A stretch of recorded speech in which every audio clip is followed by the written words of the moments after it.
प्रधानमंत्री बनने के लिए कोई योग्यता है? कोई परीक्षा पास करनी पड़ती है? विधायक बनने के लिए कोई परीक्षा पास करनी पड़ती है? सांसद बनने के लिए कोई परीक्षा पास करनी पड़ती है? शिक्षा मंत्री, स्वास्थ्य मंत्री, मुख्यमंत्री बनने के लिए कोई परीक्षा पास करनी पड़ती है? लेकिन एमए करके, पीएचडी करके, बीए पास करके, बीकॉम करके, इंजीनियरिंग करके भी अगर आपको लेखपाल बनना है तो सरकार पूछती है तुम्हारे अंदर योग्यता है कि नहीं, पहले पीटी का एग्जाम दो। ये पीटी का एग्जाम नौजवानों का शोषण है। ये पीटी का एग्जाम बंद होना चाहिए। हम कोई पीटी का एग्जाम नहीं देंगे। तुम्हारा लड़का जैसा धनिया बेच के हजारों करोड़ कमाएगा, उसकी योग्यता नहीं चेक करते।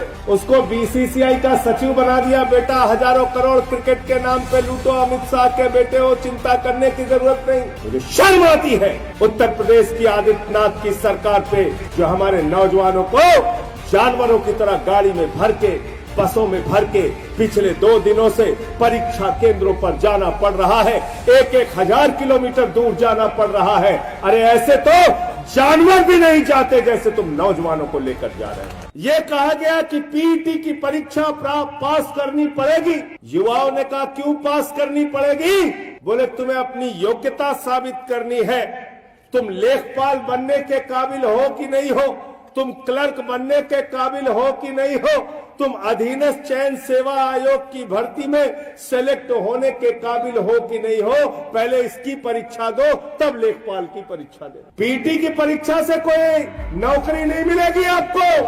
पीटी की परीक्षा से इस उत्तर प्रदेश के नौजवानों को अपनी योग्यता साबित करनी है कि वो लेखपाल बनने के काबिल है।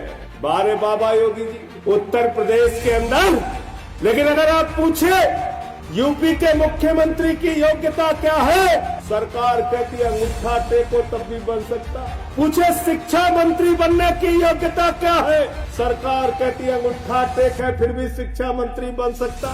स्वास्थ्य मंत्री बनने की योग्यता क्या है, अंगूठा टेक है तब भी स्वास्थ्य मंत्री बन सकता।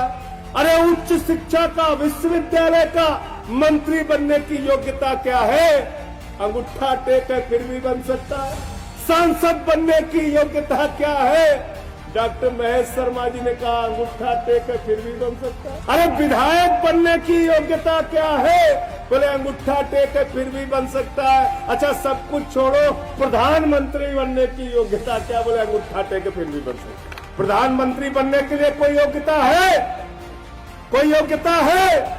कोई परीक्षा पास करनी पड़ती है? विधायक बनने के लिए कोई परीक्षा पास करनी पड़ती है? सांसद बनने के लिए कोई परीक्षा पास करनी पड़ती है? शिक्षा मंत्री, स्वास्थ्य मंत्री, मुख्यमंत्री बनने के लिए कोई परीक्षा पास करनी पड़ती है? लेकिन एमए करके, पीएचडी करके, बीए पास करके, बीकॉम करके, इंजीनियरिंग करके भी अगर आपको लेखपाल बनना है तो सरकार पूछती है तुम्हारे अंदर योग्यता है कि नहीं, पहले पीटी का एग्जाम दो। इसलिए ये पीटी का एग्जाम नौजवानों का शोषण है।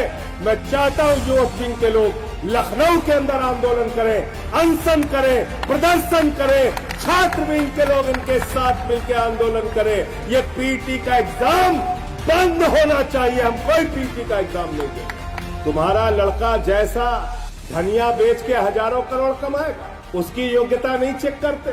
उसको बीसीसीआई का सचिव बना दिया, बेटा हजारों करोड़ क्रिकेट के नाम पे लूटो, अमित शाह के बेटे हो, चिंता करने की जरूरत नहीं। और किसान का बेटा, मजदूर का बेटा, मेरठ में रहने वाला, बागपत में रहने वाला, नोएडा में रहने वाला, गाजियाबाद में रहने वाला, उसको बलिया भेजोगे, उसको गाजीपुर भेजोगे, गाजीपुर वाले को गाजियाबाद भेजोगे, बरेली वाले को बलिया भेजोगे। मुझे शर्म आती है उत्तर प्रदेश की आदित्यनाथ की सरकार पे, जो हमारे नौजवानों को जानवरों की तरह गाड़ी में भर के, बसों में भर के पिछले 2 दिनों से परीक्षा केंद्रों पर जाना पड़ रहा है।